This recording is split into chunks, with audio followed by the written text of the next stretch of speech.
Moin und herzlich willkommen bei Ostwärts nach Westen oder so.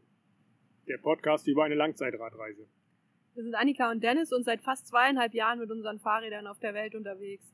In diesem Podcast möchten wir euch mit auf die Reise nehmen und unsere Begegnungen, Eindrücke, Erlebnisse und alles, was sonst noch auf der Straße passiert, mit euch teilen. Aktuell sind wir in El Cuyo in Mexiko auf der Yucatan-Halbinsel und sitzen ganz gemütlich am Strand. Das heißt, wenn es in der Aufnahme ein bisschen rauscht oder mal ein Störgeräusch dazwischen kommt, dann liegt das entweder am Wellenrauschen oder daran, dass die Palmen im Wind wedeln. Oder daran, dass wir mit dem Handy aufnehmen, was nicht so ganz förderlich ist, glaube ich, für die Tonqualität. Aber so ist das halt, so nehmen wir halt auf. Genau, wir haben hier unterwegs kein Studio und kein professionelles Equipment und deswegen sind wir hier mit dem Handy am Strand.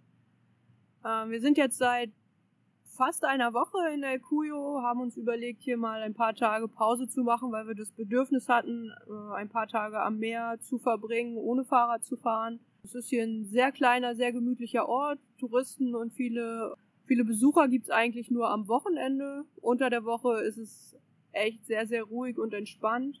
Wir sind auf einem Campingplatz untergekommen und die einzigen Gäste gerade aktuell und jeden Tag alleine mit der Frau, die den Campingplatz betreibt.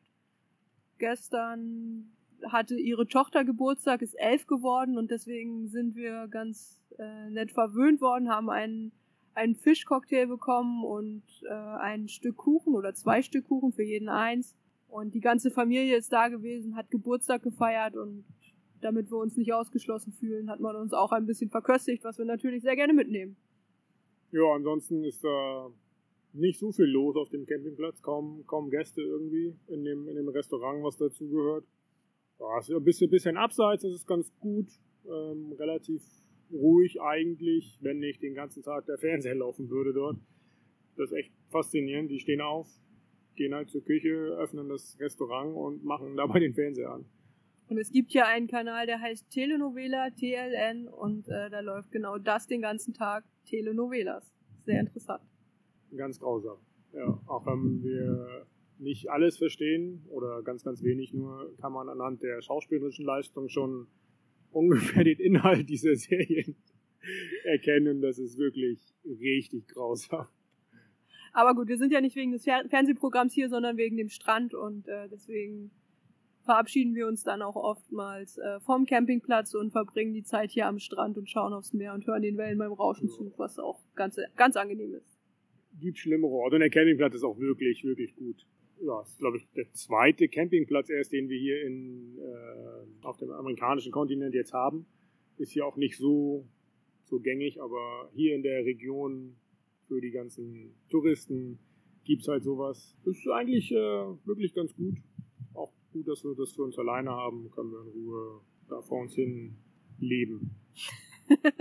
Oder so. Oder so, genau.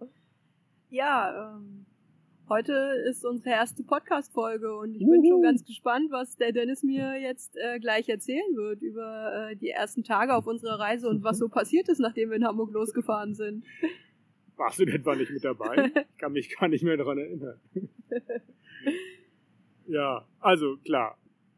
Das Tagebuch, wie erwähnt, habe ich gerade draufgehauen, sollte man nicht machen in einem Podcast, ne? Liegt vor mir, aufgeschlagen. Also wenn es hier, wahrscheinlich ist das Wellenrauschen so laut und die Windgeräusche, dass man nicht hört, wenn hier irgendwelche Blätter rascheln von dem Tagebuch, wenn ich eine Seite umschlage oder so. Das ist so unser Anhaltspunkt, dieses Tagebuch. Wir werden jetzt nicht jeden Tag Stück für Stück davor lesen, sondern einfach so ein paar Geschichten, ein paar Anekdoten, ein paar Gedanken, die uns da so dann wieder in den Kopf gekommen sind, da einfach mal kundtun, dient wie gesagt so als roter Faden und dann schauen wir mal, was uns drumherum noch so alles einfällt. So, wir sind in Hamburg losgefahren, haben wir jetzt schon 8-mal gesagt, deswegen sage ich es jetzt nochmal. Sicher ist sicher. Sicher ist sicher. Im Norden von Hamburg, zum Glück nicht gleich durch eine große Stadt, war auch ganz angenehm. Ja, standen da, haben mittags, nachdem wir unsere Wohnung dann übergeben haben, also die letzte Nacht nochmal in unserer alten Wohnung verbracht und unsere Fahrräder bepackt. Das erste Mal standen wir dann da mit den vollgepackten Fahrrädern und ja, sind dann da irgendwie losgefahren, hatten irgendwie Vorfreude oder so. Also das war Ja, Vorfreude irgendwie... ja, aber keinen großen Abschiedsschmerz, glaube ich so, ne? Weil Nö, also das war Montag oder Dienstag? Dienstag, glaube ich. Dienstag, glaube ich. Ne? Wir haben schon ein paar Tage nicht mehr gearbeitet. Also das war jetzt nicht so ein Riesenumschwung von jetzt auf gleich ist alles anders. Wir haben vorher so Stück für Stück alle Sachen, die wir hatten, verkauft. Die Wohnung wurde also immer leerer und leerer. Es war so ein langsamer Wechsel des langsamer Lebensstils. Prozess. Wir haben die letzten Wochen schon auf unseren Isomatten geschlafen, die wir dann noch mitgenommen haben. Das stimmt, Im Wohnzimmer. Ja. Klar, so die ganzen Verabschiedungen von den Freunden, das war alles vorher. An dem Donnerstag vorher kann ich mich noch erinnern, haben uns Freunde ganz überraschend besucht. Da haben wir auf unserem Balkon dann nochmal gegrillt, glaube ich, oder sowas. Oder, wir haben hatten Pizza dabei. Pizza dabei, genau. Ja, das war nochmal ein richtig netter Abend. Dann an einem Samstag davor habe ich mich von meiner Fußballmannschaft verabschiedet. Das war auch richtig schön. Also ich habe eine Jugendmannschaft trainiert und da war so das letzte Spiel. Ja, das war auch nochmal ein richtig schöner und auch emotionaler Tag. Und so war eigentlich der Tag der Abreise. Also es war irgendwie voll nervig, der Vormittag, weil die Wohnungsübergabe irgendwie voll so, ja, weiß ich auch nicht. Wurde auf viel Zeug natürlich geachtet, viel Kleinigkeiten, so alles unnötig. So für uns jetzt aus unserer Sicht, aber aus deren Sicht natürlich alles wichtig und entscheidend. Egal, es war ein bisschen stressig und nervig, aber irgendwann mittags, am späten Vormittag oder mittags ziemlich genau, durften wir das erste Mal unsere Fahrräder besteigen und sind dann 2 Kilometer gefahren. Nicht, weil wir nicht mehr konnten, sondern einfach, weil wir früh aufgestanden sind, warum auch immer, und da wir Hunger hatten, haben wir Pause gemacht an einem Supermarkt. Und da haben wir schon das erste Mal so das Gefühl bekommen, wie so ein schweres Fahrrad ist. Ne? Weiß nicht, ob die Erkenntnis da schon da war, aber so einer der ersten Punkte hier in dem Tagebuch war, Lesen ist schwieriger als nur erzählen. Mit schwerem Rad zu fahren ist nicht schwer, aber es im Stehen zu halten schon. Gespannt, wann der Ständer abbricht. Ja, spannend, dass das am ersten Tag schon so die Frage war nach dem Fahrradständer. Das hat uns nämlich noch eine ganze Weile beschäftigt. Ja, eigentlich richtig lange, ne? Schon echt ein paar Wochen, Monate auf jeden Fall. Jahre fast schon. Wann haben wir jetzt bei mir den Ständer das letzte Mal getauscht? Das war in Albanien, ne? Nee, in Kroatien, das war Ende 2020. Ah, ja. Also ja, nach 1,5 Jahren ist dann, haben wir das Ständerproblem mehr oder weniger erstmal gelöst. Wir gucken mal. Jetzt wird es wahrscheinlich demnächst wieder Ständerprobleme geben, wo wir drüber sprechen. Aber ja, es hat uns, wie gesagt, ganz schön lange beschäftigt und ja, gucken wir mal, wann das nächste Mal in einer Folge auftaucht. Erster Tag war ja irgendwie gar nicht so spektakulär irgendwie. Gar nicht so den Eindruck. Oder? Wie war das für dich so? Nee, wir sind halt Fahrrad gefahren. Ich erinnere mich, dass wir irgendwie... Also wir sind sehr, sehr viel auf kleinen Straßen unterwegs gewesen. Ich erinnere mich an einen Ententeich, an dem wir vorbeigefahren sind. Keine Ahnung warum. Aber da standen dann plötzlich 10, 20 Enten auf der Straße und sind ganz aufgeregt weggewatschelt, als wir kamen. Und das war, glaube ich, so das ist das Bild, was ich vom ersten Tag noch im Kopf habe. Okay. Ja, jetzt wo du sagst, stimmt. Wir sind da viel natürlich Schleswig-Holstein durch die Natur gefahren. Ist nicht so ganz dicht besiedelt, waren viele kleine Dörfer auch. Also das war echt ganz nett und ja, es rollte irgendwie, auch wenn es ein bisschen für unsere Verhältnisse, für unsere untrainierten Beine hoch und runter ging, rollte das recht gut, dafür, dass wir nur nachmittags gefahren sind. Für den ersten Tag waren es dann 65 Kilometer, was jetzt gar nicht so schlecht ist. Erster Tag mit vollem Fahrrad. Passte schon. Waren wir auch selber irgendwie überrascht, dass plötzlich das Ortseingangsschild von Lübeck da auftauchte. Und ja, dann war es auch irgendwie, ich weiß die Uhrzeit nicht mehr, aber es war dann irgendwie so Zeit, sich Gedanken um einen Schlafplatz zu machen. Und ja, wo wollen wir schlafen? Natürlich in unserem Zelt und natürlich im Idealfall so, dass wir nichts bezahlen müssen. Und ja, dann haben wir uns da auf die Schlafplatzsuche gemacht. War zunächst gar nicht so einfach, weil wir irgendwie auf die Idee kamen, nach einem Schlafplatz zu gucken, als wir mitten in einem Wohngebiet waren. Natürlich ein bisschen unclever. Und dann, ja, nach dem Blick auf die Karte sind wir wieder ein Stück zurückgefahren, auch aus Lübeck wieder raus, so Richtung Bad Schwartau, so ein kleines Stück. Keine Ahnung, weiß ich nicht mehr ganz genau. Auf jeden Fall haben wir dann unser Zelt in der Nähe einer Bundesstraße aufgeschlagen, sichtgeschützt, waren so gut wie nicht zu sehen. War auf so einem Asphaltstück, glaube ich, oder sowas. Ja, es war härterer Untergrund, glaube ich. Ja. Das war... Dafür, dass wir vorher nie wild gecampt haben und uns quasi zum ersten Mal einen Schlafplatz wild gesucht haben, fand ich den eigentlich ganz okay. Ja. Also ich weiß nicht, ob wir da jetzt heute nochmal campen würden, aber für den Tag, für das Erfahrungslevel, was wir da hatten, glaube ich, ist es ein okayer Campingplatz gewesen. Ja, und ich glaube, das ist auch so das Fazit von dem ersten Tag. Das war alles irgendwie natürlich spannend und neu, aber es ist nicht so spektakulär. Es funktionierte irgendwie. Ja, es lief überraschend gut. Recht gut und ja, wir haben unser Zelt aufgestellt, haben gegessen wahrscheinlich und geschlafen. Und nochmal unsere Eltern angerufen am ersten Abend, das weiß ich noch, da haben wir telefoniert. Ja, das war's. Und das war der erste Tag. Easy peasy. Okay, dann hören wir uns morgen mit dem zweiten Tag rein. Um Gottes Willen, stell dir mal vor, wir würden das so machen. Ja, zweiter Tag. Ja, so aus jetziger Sicht spannend, dass wir am zweiten Tag morgens mit dem Wassersack geduscht haben. Also nicht, dass wir geduscht haben, also wir waschen uns schon regelmäßig, aber dass wir in einem Land wie Deutschland unseren Wassersack gefüllt haben, um damit am nächsten Morgen zu duschen. Warum wir auch morgens geduscht haben, weiß ich auch nicht. Warum nicht abends? Keine Lust? Keine Ahnung. Ja, aber das ist so, jeden Tag irgendwie so den Wassersack füllen. Ich weiß gar nicht mehr, ob wir das dann die Tag 2 und 3 und so. Ich glaube, wir haben uns immer irgendwo eine Tankstelle gesucht und beide Wassersäcke gefüllt. Wir haben dann beide hier, oder am Ende nur noch du, ich weiß nicht, aber wir haben richtig viel Wasser durch die Gegend geschleppt, was vollkommen unnötig war. Ja, also klar, erster Ansatz war, wir wollen nicht verdursten, was hier in Deutschland natürlich nicht passieren kann. Ne? Findest immer irgendwo eine Leitung, einen Wasserhahn. Auch ein wahnsinniger Luxus und ein richtig hohes Gut, dass man Wasser aus der Leitung trinken kann, bedenkenlos. Dass man in Deutschland überall Wasser findet, wird sich auch im Laufe unserer Reise verändern. Und ja, klar, Körperhygiene ist wichtig, kann man aber auch anders lösen, muss man nicht so viel Wasser mitschleppen. Das geht auch mit deutlich weniger Wasser, wie wir relativ schnell festgestellt haben.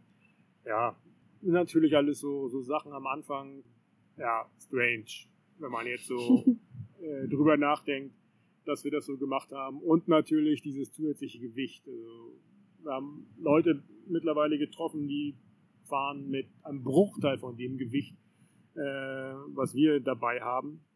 Wobei wir mittlerweile auch schon deutlich weniger Gewicht haben. Und dann überlegt, dass wir noch jeder 10 Kilo extra mit Wasser durch die Gegend gefahren haben. Wahnsinn. Aber ich glaube, das hätten wir in Bayern auch nicht gemacht. Das ist so ein Punkt, der sich relativ schnell geändert hat, definitiv.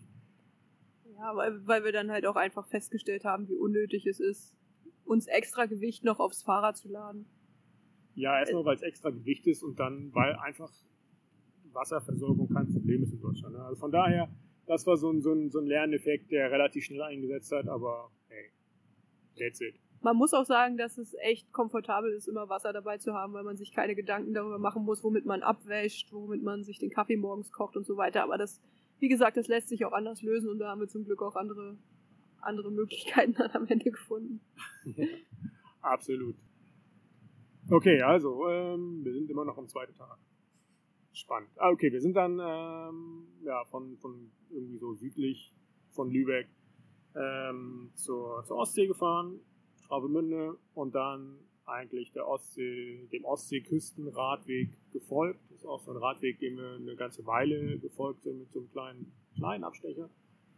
Ja, sind wir relativ straight so gefahren, hatten immer am Wild gecampt, eigentlich immer, bis wir in Rostock waren, unterwegs. Ja, am dritten Tag haben wir den Campingplatz eigentlich schon gehabt, der unser Lieblingsplatz ist, also nicht dort an diesem Ort, aber so generell so als Location, Camping, Zelt am Strand, mit Idealfall mit Blick aufs Wasser, Wellenrauschen, klarer Himmel im Idealfall, muss aber nicht. Geht schon schlechter.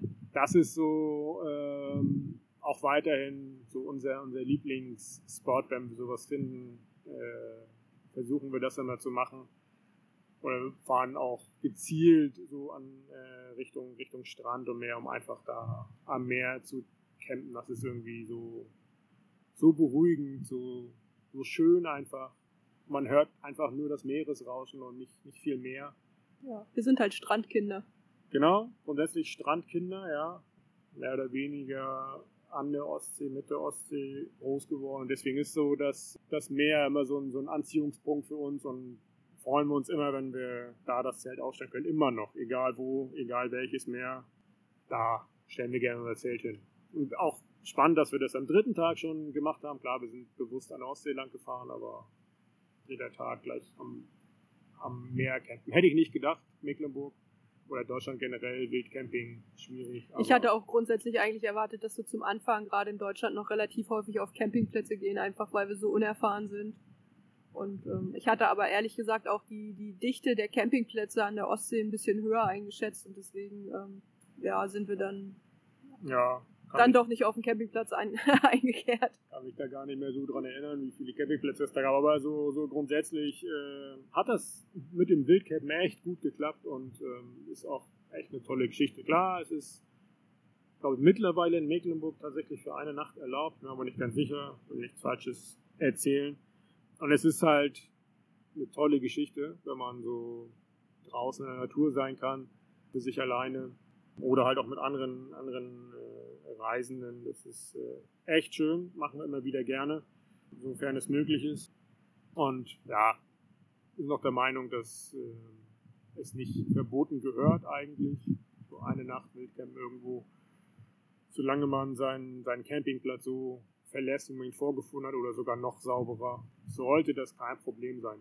Niemanden stören, kein Mensch, kein Tier und dann gibt es eigentlich keinen Grund. Kein Grund, genau. Also es schafft eher noch eine größere Verbindung zur Natur, wenn man wild campt, wenn man draußen ist in der Natur und ja, das ist eigentlich viel schöner. Genau, das erleben wir dann später noch im Baltikum, in Estland und dann ganz viel später noch in Schweden, was das so eigentlich mit einem macht, wenn man überall campen darf. Aber gut, jetzt sind wir ja noch in Deutschland, ne? Mecklenburg, hast du gesagt. Genau, richtig. Sind dann nach Rostock angekommen. Das war so unser erster Fixpunkt, wo wir hin wollten. Wir hatten den Gedanken, dass es eigentlich eine richtig schön, also erstmal, klar ist Rostock für uns so die Lieblingsstadt, die wir so haben, mit Warnemünde zusammen. Eine tolle Kombination, so, da sind wir immer gerne. Und deswegen sind wir auch Warnemünde hingefahren, an den Leuchtturm, Alter Strom. Und sind da auch geblieben, haben da in einem Garten gecampt bei Freunden von Annikas Bruder, die nicht da waren und uns das dankenswerterweise zur Verfügung gestellt haben. Waren dann noch bei unserem Lieblingsfußballverein Hansa Rostock, weil so unsere Grundidee war, dass wir mal eine Runde mit den Rädern im Stadion drehen wollten und als hätten wir es geplant, gab es an dem Tag, wo wir da waren, so ein Fan- und Familientag, nennt sich das, wo halt das Stadion offen ist und so weiter. Und da haben wir mit der Pressesprecherin vorher Kontakt aufgenommen, ob das geht. Und dann durften wir da rein, sind mit dem Fahrrad durch die Gegend gefahren, haben noch ein Interview geführt. Annikas Eltern waren dann noch überraschend da mit meiner Tante. Deiner Tante, genau. Mit denen haben wir da auch noch was haben wir mit denen gemacht? Bratwurst gegessen? Wahrscheinlich Bratwurst gegessen und Bier getrunken. Ja, finde ich gut. Ja, genau. Mit denen haben wir da ein bisschen Zeit verbracht und gibt es dazu noch was zu erzählen? Ist ja noch was hängen geblieben? Nö, nichts weiter. Wir sind dann aus Rostock rausgefahren, glaube ich, Richtung Süden, haben dann die Ostsee erstmal verlassen. Genau, sind dann Richtung Süden gefahren, weil dann die nächsten Punkte waren die Frau von meinem Vater und das Grab von meinem Vater, das wollten wir nochmal besuchen, uns da quasi vor der Reise verabschieden, wollten eigentlich da bleiben für eine Nacht, haben aber vorher festgestellt, dass unser Kocher irgendwie nicht funktioniert und wollten deswegen schnellstmöglich zu meiner Mutter weiter. war nicht ganz so weit, um das irgendwie zu reparieren und da mit dem Support nochmal Kontakt aufzunehmen. Also wir haben so einen Primus Gaskocher, Benzinkocher oder mehr Benzin als Gas. Und der hat einfach nicht mehr funktioniert, ging nicht mehr an und ja, stellte sich einfach raus, dass es ein Bedienungsfehler von unserer Seite war. Waren da schon so ein bisschen genervt, dass das nicht funktionierte. Wir haben es dann am Ende hinbekommen. Wir haben es am Ende hinbekommen, ganz genau. Viel Wartung und irgendwie Reparaturen. Von ganz vielen anderen Reisenden haben wir auch gehört, dass die auch alle irgendwie Probleme hatten, aber kommt irgendwie nur darauf an, wie man den benutzt. Und mittlerweile funktioniert er nicht mehr so, aber er hat ganz lange sehr, sehr vernünftig, zuverlässig funktioniert. Wenn man ihn regelmäßig sauber gemacht hätte, sogar noch besser wahrscheinlich. Jetzt hat halt irgendwann so eine Dichtung den Geist aufgegeben, ist kaputt gegangen. Passiert halt einfach. Deswegen sind wir jetzt mal auf Gas umgestiegen. Zum Glück ist das hier in Mexiko passiert und nicht irgendwo, wo es solche Gaskartuschen nicht gibt. Genau, der Kocher war dann so, das kommt aber eine Geschichte ist mir gerade noch zu Hansa Rostock eingefallen. Und zwar hat die Pressesprecherin uns noch etwas mitgegeben für die Reise, so als Begleiter. Und zwar so eine Quietscheente mit Hansa Rostock drauf. Und die ist fast 2,5 Jahre in unserer Tasche mitgefahren. Wir hatten sie schon so ein bisschen vergessen, mehr oder weniger. Und jetzt haben wir es tatsächlich geschafft, die an meinem Fahrrad vorne auf den Tubusträger mit Kabelbindern zu befestigen. Und jetzt fährt sie tatsächlich richtig mit. Jetzt sieht sie die Welt auch, nicht nur aus der Tasche. Genau. Und ja, ein bisschen peinlich fast schon. Aber wir haben in der Türkei dann nochmal Hansa und auch die Pressesprecherin da getroffen, weil die da im Trainingslager waren. Und er hat uns interviewt für das Vereins-TV, hat uns die Frage gestellt, weiß nicht mehr genau, wie die Frage war, aber wir haben ja auch irgendwie einen Begleiter oder sowas, hat sie gefragt. Also so gezielt, der hat es nicht genau ausgesprochen, aber so gezielt eigentlich auf die Ente hin gefragt. Und ja, wir haben sie einfach nicht erwähnt, weil wir sie nicht mehr im Kopf hatten. Wir hatten sie vergessen, ja. Wir hatten sie einfach vergessen. Ja, das war ein bisschen unangenehm so am Ende. Aber jetzt ist sie ja unterwegs mit uns und jetzt sieht sie die Welt. Und wir hoffen, dass es trotzdem okay ist. Ja. Verjährt mittlerweile. Genau, also wir waren dann bei meiner Mutter, haben da auch ein paar Tage verbracht, waren noch da beim Amt und solche Geschichten, haben nochmal irgendwie mit Presse da gesprochen, mit Zeitung und mit einem Presseportal oder sowas, keine Ahnung. Haben dann noch ein paar schöne Tage verbracht. Auch meine Tante war auch nochmal da, hat uns 1, 2 Sachen nochmal genäht. Ja, wir hatten uns eine Autofahne gekauft von Hansa, die wir jetzt an eine unserer Taschen anbringen wollten und brauchten dafür ein paar Näharbeiten und das hat sie ganz hervorragend ausgeführt und das hängt auch immer noch.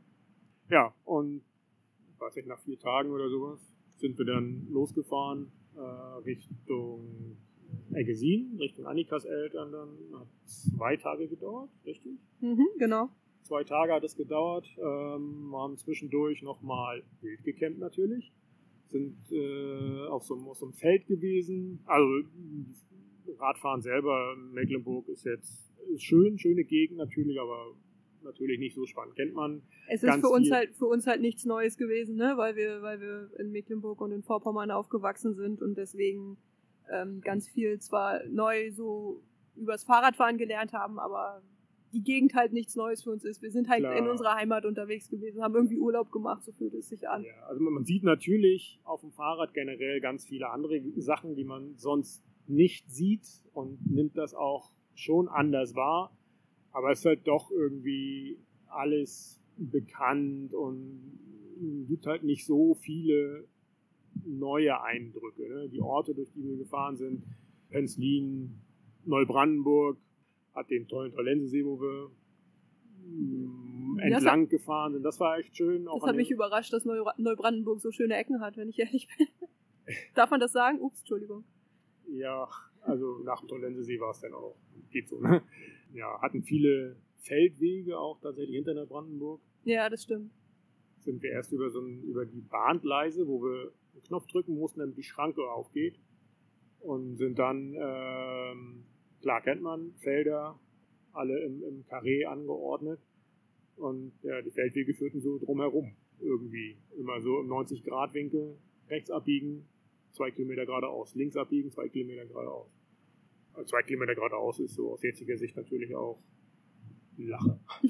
Aber es war schon irgendwie komisch und ja, anstrengend. Und naja, so eine Feldlandschaft ist halt doch auch nicht so abwechslungsreich. Und auch immer anfällig für Gegenwind. Ja, wobei das da, glaube ich, noch nicht war. Das kam erst später das erste Mal so richtig. Das kann sein, ja. Ja, okay, also wir sind dann da auch irgendwie wieder ein paar Kilometer gefahren, haben dann da wild gecampt und hatten das erste Mal Kontakt mit jemandem, der gesagt hat, hey, wir dürfen nicht wild campen. Ja, stimmt, mit der hiesigen Revierförsterin, die da über die Felder gefahren ist abends und kontrolliert hat, ob alles gut ist auf den Feldern. Lag halt daran, dass das große Waldbrandgefahr zu dem Zeitpunkt war und da sicher gegangen werden sollte, dass da keine Waldbrände ausbrechen, und war ja auch okay. Sie war super nett zu uns und hat gesagt, eigentlich dürfte sie uns da nicht campen lassen, hat aber ein Auge zugedrückt, weil sie selbst viel früher gecampt hat und mit dem Van unterwegs war, und das war, glaube ich, echt ganz nett von ihr, dass sie uns nicht weggescheucht hat. Ja, ich denke, da gibt es genug andere, die vielleicht auch anders reagiert hätten. Also das war jetzt schon in Ordnung. Aber das ist immer so eigentlich schade auch, dass sowas in Deutschland immer irgendwie mitschwingt, wenn man sein Zelt irgendwo hinstellt, und dann guckt man immer, wird man gesehen, wird man nicht gesehen, und ja, kommt da jetzt einer und sagt, dass man wieder weg muss. Das ist auch immer so die nervigste Vorstellung.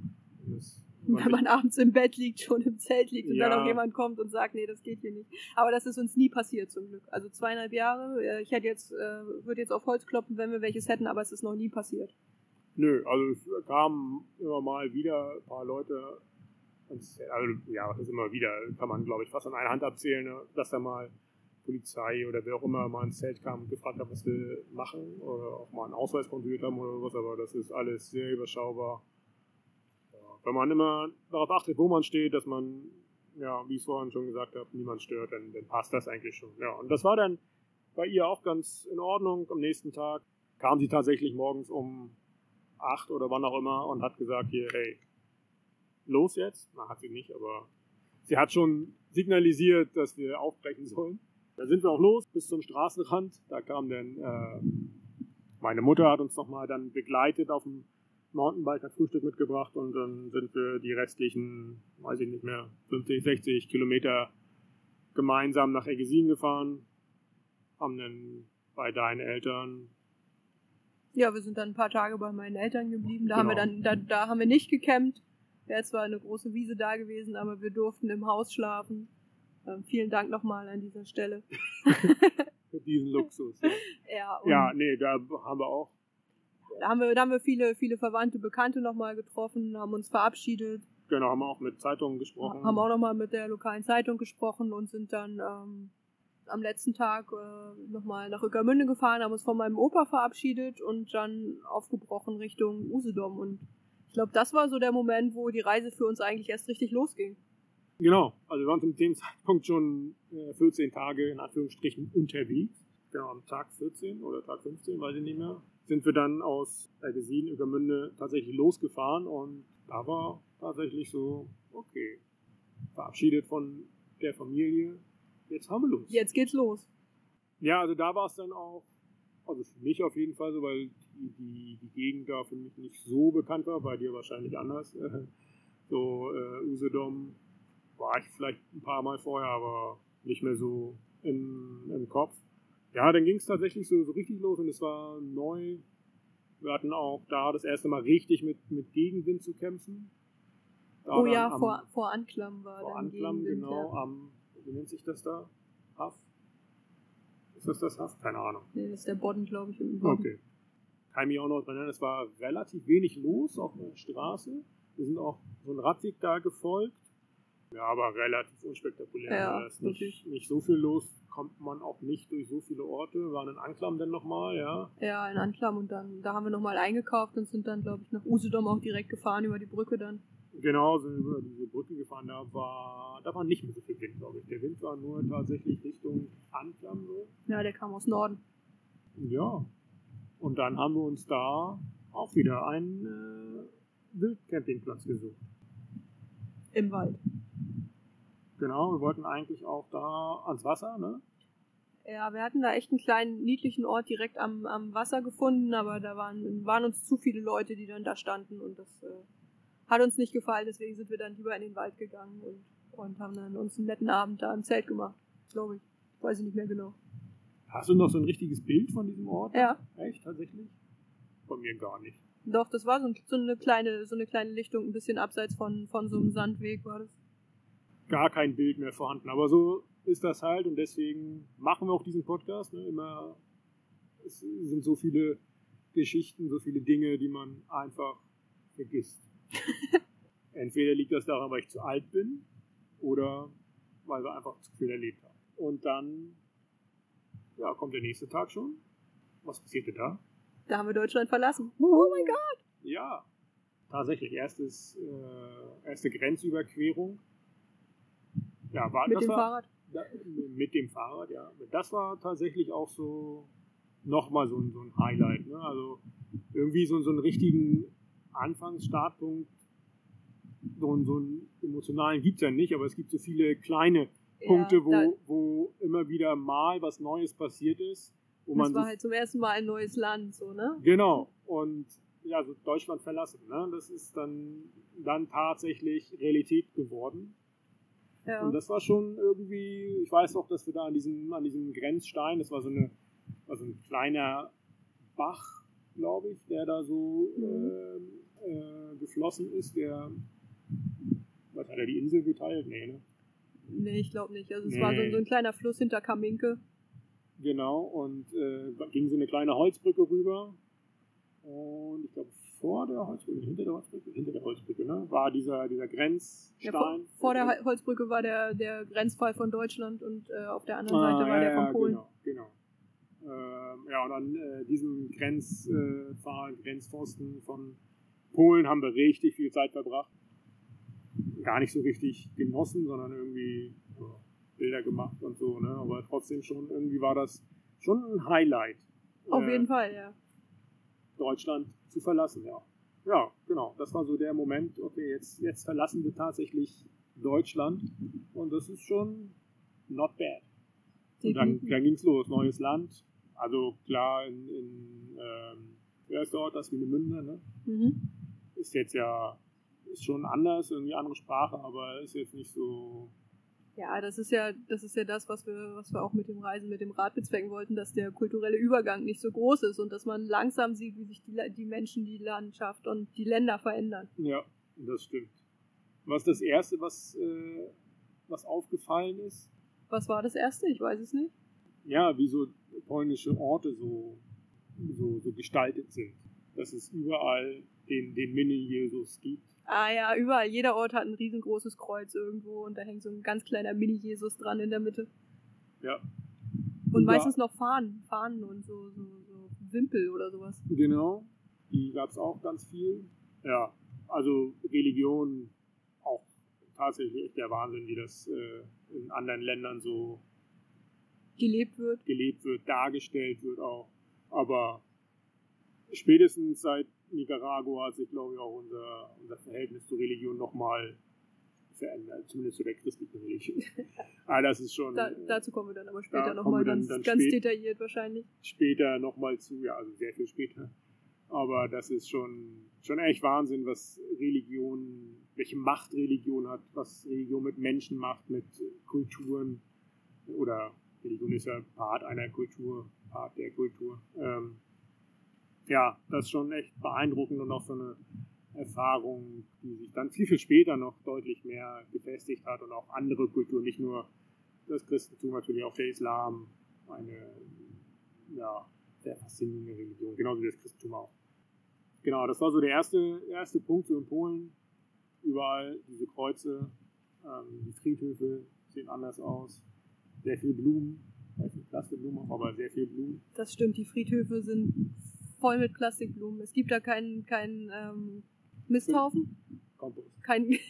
Es gibt da keinen Kompost, wie man das von deutschen Friedhöfen kennt, sondern einfach einen Stapel, wo die ganzen alten Plastikblumen gelagert und dann hoffentlich irgendwann recycelt werden. Ja, nicht nur Plastikblumen natürlich, aber schon sehr, sehr auffällig auf jeden Fall. Sehr bunt. Ja. Und eine der ersten Sachen, die wir in Polen gemacht haben. Keine Ahnung. Was haben wir in Polen als erstes gemacht? Ich bin mit dem Fahrrad in einen Kuhzaun gefallen. Ja, das war tatsächlich auf dem Weg zu dieser Tätigkeit, ja. Ah ja, okay. Genau, da sind wir auch irgendwie durch so eine Dorfstraße gefahren mit schlechtem Fahrradweg.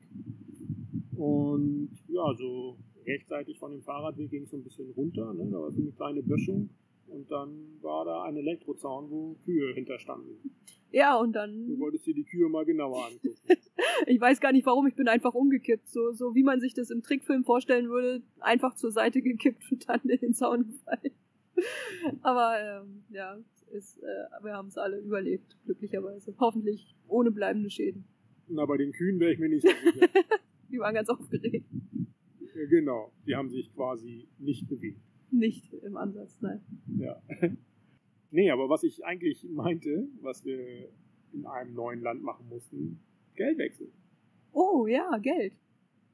Ja, auch so ein Punkt, der sich dann das erste Mal zeigte, klar, von Euro auf Zloty wechseln ist jetzt nicht so spannend und in Grenzorten, gerade Polen, gibt es ja auch immer Möglichkeiten, viele Möglichkeiten, Geld zu wechseln. Das war jetzt alles nicht so aufregend, so in der Nachbetrachtung, damals schon. Wenn man sowas alles zum ersten Mal macht, während der Fahrradreise natürlich, ist das schon ein Punkt, ja, der Erwähnung fand auf jeden Fall. Und im Tagebuch stehen nur die wichtigen Sachen drin. Naja. Da natürlich, klar. Was ich auch spannend fand, hier bei dem Tag, wo wir gerade sind, am Anfang, steht früher Aufbruch, 10 Uhr. Das ist auch so ein Punkt, den haben wir bis heute nicht verändert. Aber das war so grundsätzlich unser Ansinnen, dass wir uns keinen Wecker mehr stellen wollen. Das hat sehr lange geklappt, bis in die Türkei. Bis in die Türkei hat das tatsächlich geklappt, ja. Ja, und das ergibt dann halt auch so einen Fahrradtag, der einfach später beginnt. Klar, man könnte viel mehr Kilometer fahren und in gewissen Klimazonen, in gewissen Ländern auch der Mittagshitze entgehen, wenn man früher losfährt, aber dazu müsste man sich einen Wecker stellen und ach nö.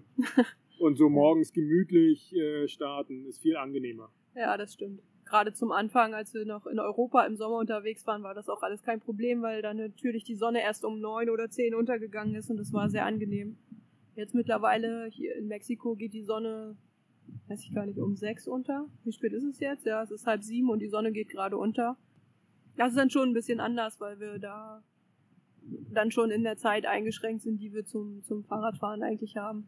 Ja, am Anfang haben wir immer wieder darüber nachgedacht, eigentlich könnte man ja früher losfahren oder wir haben sehr lange eigentlich darüber nachgedacht, um mehr Kilometer zu machen, aber mittlerweile Kilometer sind für uns vollkommen unwichtig, so was wir am Tag fahren. Es sei denn, wir haben irgendwie eine Verabredung für die Übernachtung oder was auch immer. Dann, oder wir brauchen zwingend noch irgendwo Wasser und das gibt es halt nur in einem gewissen Ort, dann ist das natürlich schon wichtig. Aber so grundsätzlich ist das vollkommen unwichtig, wie viele Kilometer wir fahren. Also ich finde die Gesamtkilometerzahl immer schon interessant und auch imposant, wenn man sich das überlegt. Aber so pro Tag ist das gar nicht mehr wichtig mittlerweile. Ich weiß noch anfangs, wenn wir andere Radfahrer getroffen haben, da haben wir uns dann, also da war immer eine der ersten Fragen so, wie viel fahrt ihr so grundsätzlich oder durchschnittlich am Tag? Und ja, diese Frage stellen wir halt einfach überhaupt nicht mehr, weil es so vollkommen egal geworden ist mittlerweile, weil ja. Man kann, man kann ein Land ganz schnell gerade durchqueren und kann dann hinterher sagen, oh, ich habe in kürzester Zeit 10 Länder durchfahren, oder man kann es halt genießen und einfach mal 2-3 Monate in einem Land, das einem sehr gut gefällt, bleiben und da ganz viele extra Kilometer machen. Und deswegen sind das so Zahlen, die für uns eigentlich keine Bedeutung mehr so richtig haben. Nee, haben sie tatsächlich nicht. ja, ist halt auch einfach, mit der Zeit hat sich das so ergeben, dass das nicht mehr wichtig ist. Genau, jetzt sind wir in Polen. Wir fahren vor uns hin. Wie heißt der Radweg, wo wir gefahren sind? Ostseeküstenradweg. Der gute Eurovelo 10. Der Eurovelo, ganz kurz, ist so ein Fahrradnetzwerk von europäischen Fahrradwegen. Da kann man von Nordkap bis nach Athen fahren oder halt rund um die Ostsee. So wie wir das gemacht haben, den wollten wir eine ganze Weile folgen. Haben wir in Deutschland auch ganz gut gemacht. Dann hörte die Beschilderung auf. Ja. Das ist, glaube ich, mit den meisten von diesen Eurovelo-Wegen so außerhalb von Deutschland oder wahrscheinlich auch noch Niederlande und so ist es mit der Beschilderung also nicht mehr. Es ist auf jeden Fall abhängig vom Land, wie die Beschilderung. Ja, also das war dann ein bisschen schwieriger. Wir haben den auch dann irgendwann verlassen in Polen, weil das nicht mehr fahrbar war einfach, aber da kommen wir nochmal später zu. Ja, genau, sind dann auf diesen Radweg gefahren, war teilweise echt ganz nett, so an der Promenade lang immer in den verschiedenen Urlaubsorten. Urlaubsorte waren jetzt nicht so ganz unser Fall.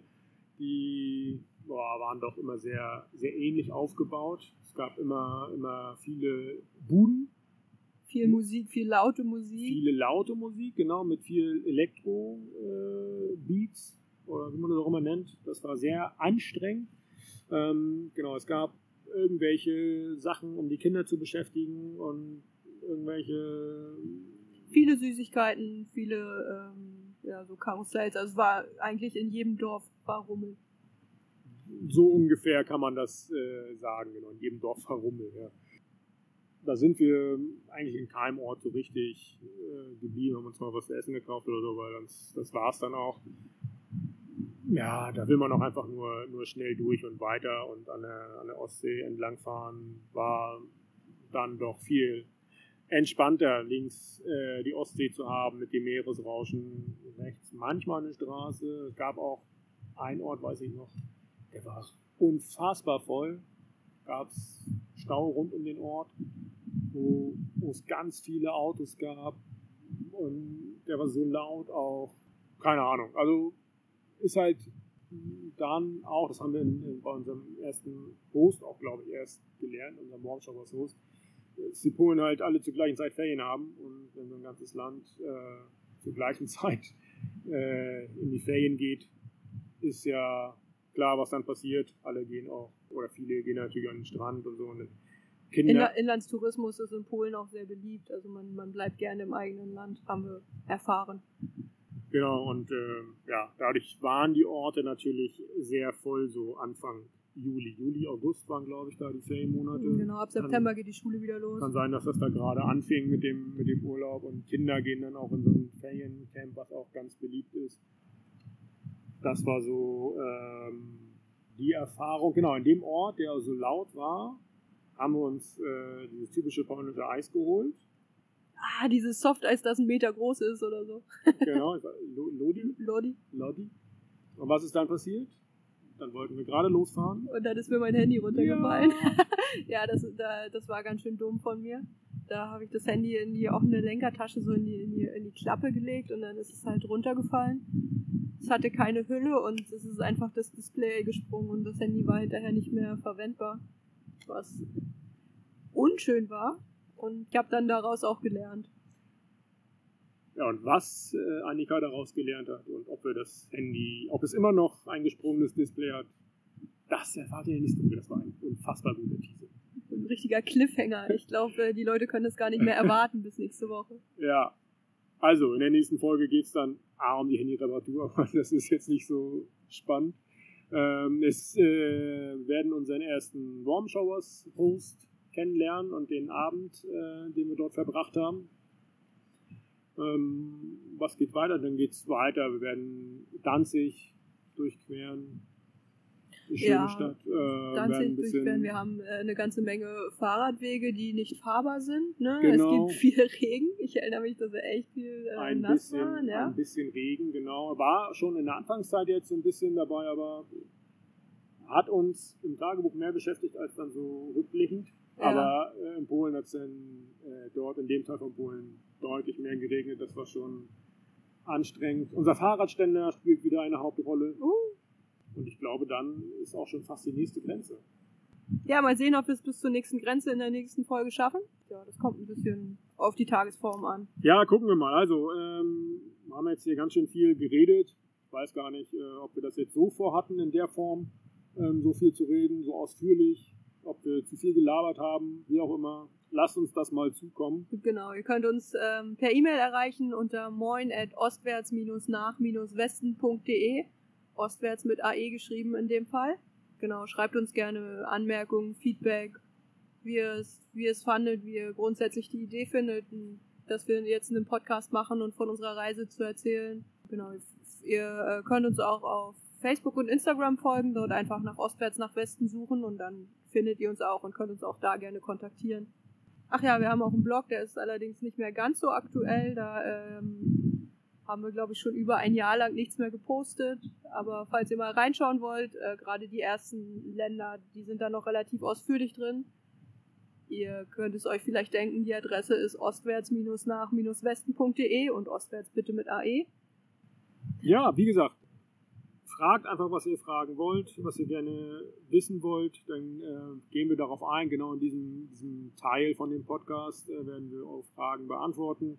Wenn ihr uns sonst irgendwie Feedback geben wollt, Hinweise geben wollt, wie wir vielleicht den Podcast besser machen können, die Tonqualität verbessern können, was auch immer, sagt es, schreibt uns an, wenn ihr uns, wo auch immer ihr uns gerade hört, wenn ihr uns da abonnieren könnt, macht das. Würden wir uns sehr drüber freuen. Genau, wenn ihr kommentieren könnt, macht das. Bewerten auch auf den Plattformen, da wo es möglich ist, macht es. Gute Bewertung natürlich. Und ansonsten, haben wir noch irgendwas zu sagen? Nö, wir hören uns nächste Woche. Oder zur nächsten Folge, wann auch immer diese erscheinen wird. Wir hoffen auf nächste Woche. Wir hören uns zur nächsten Folge. Genau. Macht's gut.